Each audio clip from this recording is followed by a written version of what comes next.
2024年プロ野球ドラフト会議サポーティドバイリポビタンで、24日、巨人は育成ドラフト5位で山村学園高の西川歩美投手を指名した。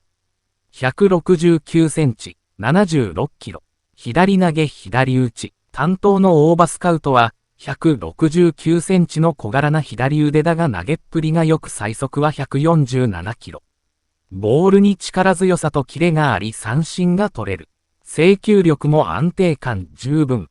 牽制やフィールディングの上手さも持ち味の一つとコメントした。